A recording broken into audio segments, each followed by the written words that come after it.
आज हम एक ऐसी सच्चाई के बारे में बात करने वाले हैं जो सुनने में एकदम नामुमकिन सी लगती है। बिना दिमाग का आदमी। और ये कोई कहानी किस्सा नहीं है, बल्कि एक ऐसा सच्चा वाकया है जिसने विज्ञान को भी चकरा कर रख दिया। तो चलिए सीधा सवाल पूछते हैं, क्या कोई इंसान बिना दिमाग के जी सकता है? सुनने में कितना अजीब है ना? लेकिन आज जो किस्सा हम देखने वाले हैं वो सच में होश उड़ा देने वाला है। तो चलिए मिलते हैं इस कहानी के किरदार से। कोई सुपर हीरो या कोई बड़ा जीनियस नहीं, बल्कि एक बिल्कुल आम इंसान, एकदम हम जैसे ही, एक नॉर्मल सी जिंदगी जीने वाला। फ्रांस का रहने वाला एक आदमी, उम्र 44 साल, शादीशुदा था, 2 बच्चे थे, मतलब एक खुशहाल बिल्कुल नॉर्मल जिंदगी जी रहा था। उसके रूटीन में ऐसा कुछ भी खास नहीं था कि किसी का ध्यान जाए, सब एकदम सामान्य था।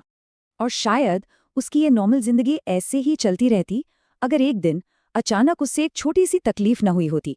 बहुत ही मामूली सी दिक्कत, ऐसी जो किसी को भी हो सकती है। तो बात है साल 2007 की। उसे अपने बाएं पैर में हल्का हल्का दर्द महसूस हुआ। अब मामूली दर्द के लिए कोई क्या करता है, डॉक्टर के पास गया और डॉक्टर ने पता नहीं क्यों उसे एक MRI स्कैन कराने के लिए कह दिया। और बस ये एक टेस्ट सब कुछ बदलने वाला था। और यहीं से कहानी ने एक ऐसा मोड़ लिया जो इतना अविश्वसनीय था कि उसके लिए न तो वो आदमी तैयार था और न ही खुद उसका डॉक्टर। बस एक बार सोचकर देखिए उस पल के बारे में।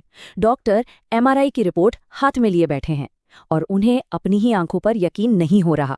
जो तस्वीरें वो देख रहे थे वो तो मेडिकल की किताबों के हिसाब से हो ही नहीं सकती थी, नामुमकिन थी। उस पूरी रिपोर्ट का निचोड़ सिर्फ एक नंबर में था, 90%। उसके दिमाग का 90% हिस्सा था ही नहीं।